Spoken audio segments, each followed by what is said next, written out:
Many objects have little secrets, hidden features that could change your life, or at least the way you use the object, if you take time to discover them. From the secret behind the lines on drinking cups, to why you often find pom-poms on the top of hats. Here are 10 things you didn't know have secret hidden uses.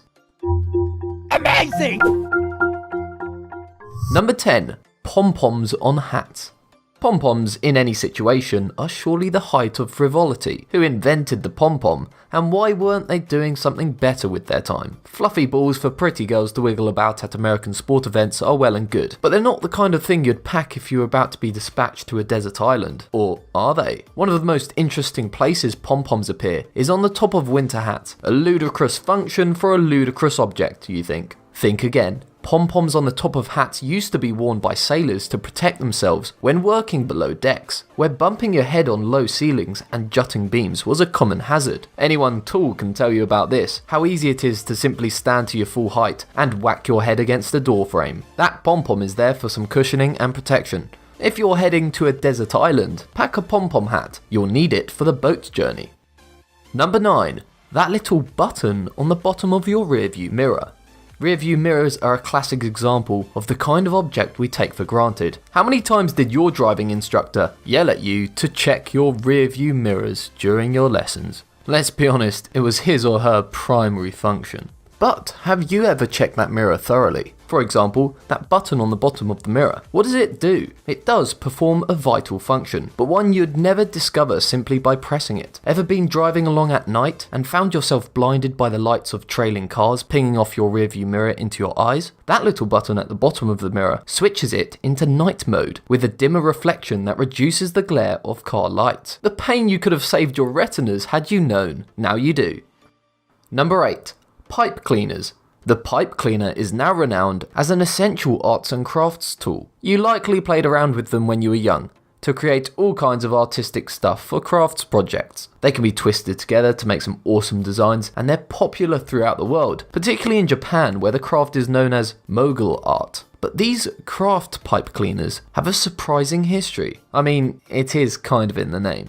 It might be stretching things a bit here to say that the hidden secret use of a pipe cleaner is to clean pipes. But when was the last time you saw someone smoking a pipe? These types of brushes, which we find as great tools for arts and crafts, were once intended only for removing moisture and residue from smoking pipes. However, pipes disappeared from the mainstream sometime between the two world wars, but the mighty pipe cleaner has surged on, as popular as ever. In many ways, the pipe cleaner is something of a social climber. It's hauled itself up by the bootstraps from the rough and rugged world of tobacco pipes to the bohemian world of arts and crafts. Don't be deceived though, they were once used by smokers to clean their pipes.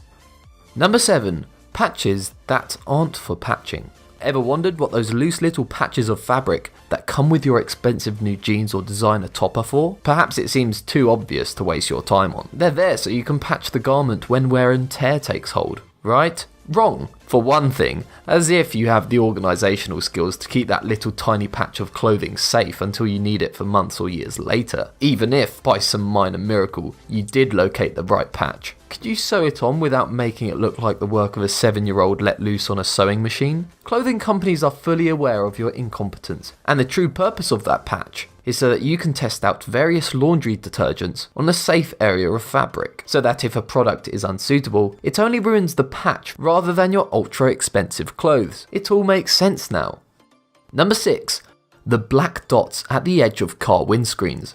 There are things we see and don't see at the same time. Almost everyone will have noticed, at one time or another, a puzzling feature of car windscreens. The little black dots around the border of the windscreen. We see them every time we step into the car, but have you ever taken the trouble to work out what they do? The black dots are part of what's known as the frit, a black enamel band that connects the windscreen to the frame of the car. A pretty important job since you don't want to have the windscreen flying off at high speed. The frit also provides protection from the sun, both to the bond that holds the window screen in place and the driver of the car. Those little black dots, however, help to block and disperse the glare of sunlight at the edges of the windscreen.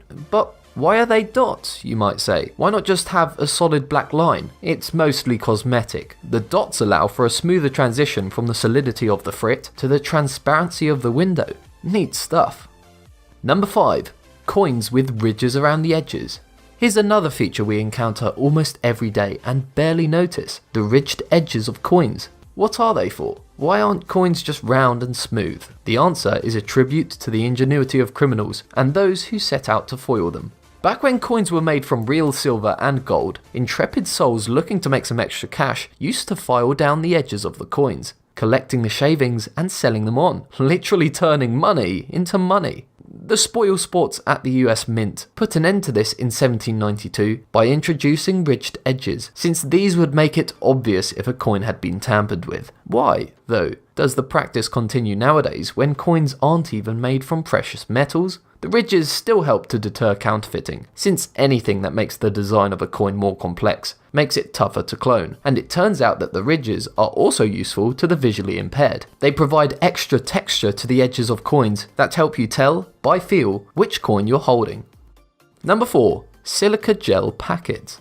You may have seen these packets of beaded gel when you open up a brand new box of shoes or a new television. Silica gel, you might think, certainly gets around. But before you lob it into the bin with the rest of the packaging, let's get to the bottom of it once and for all. What does this pack of beaded silica gel actually do? Silica gel is a desiccant. That's just a fancy word for something that's extremely dry, a handy quality to have. When you're in a box with things, people want to keep crisp and fresh. Silica gel is so dry, it can reduce the amount of humidity in a closed container by almost half by absorbing moisture. A pretty impressive achievement for a tiny packet. It can also be reused after saturation by heating it up to 150 degrees Celsius. That's why you should save them next time you get one. It's definitely worth popping a packet in cabinets or frames to help keep important documents and pictures safe. This means that the gel is also perfect for next time you drop your phone into water. Forget rice. Just put your phone in a Ziploc bag filled with silica gel packets, and your phone is much more likely to work properly, potentially repairing it from any water damage whatsoever. Maybe it's time to stop throwing those silica gel packets out, and to find your own uses for them.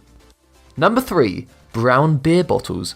It may be true that alcohol kills brain cells, but it can also provide us with the ability to see things in a new light, and to question those things we take for granted. Perhaps in one of these alcoholic reveries, you've suddenly looked at the bottle in front of you and thought, why is it brown? Historically, beer bottles were green, but this changed in the 1930s when it was discovered that brown bottles stopped beer falling victim to an unpleasant phenomena known as skunkiness. Skunky beer literally smelled like skunks, a phenomena caused by prolonged exposure to light, leading to a chemical reaction similar to that used by nature's most odious animal. Since brown bottles are far superior at blocking both visible and ultraviolet light, they protect beer better than other colours of glass. Some brewers still package beer in transparent or green glass, but if you want your beer to be safe from the threat of skunkiness, as you sure do, be sure to pick a brown bottled beer from the store.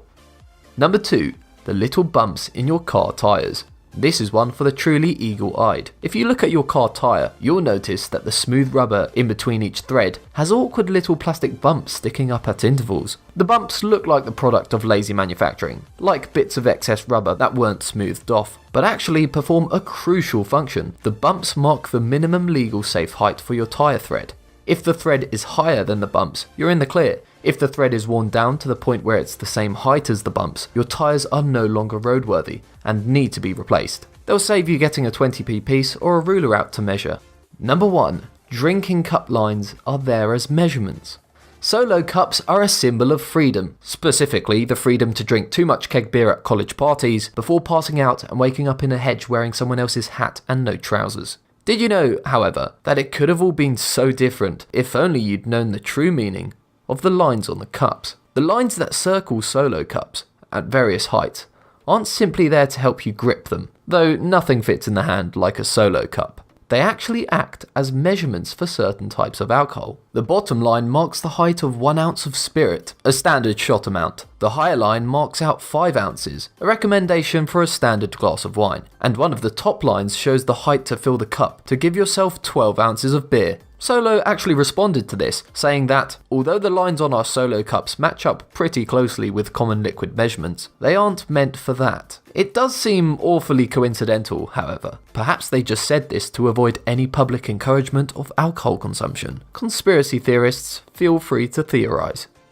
Can you think of any more examples of helpful features that hide in plain sight, If so, let me know in the comment section down below, and make sure to subscribe to the channel so you don't miss out on any future videos. Thanks for watching.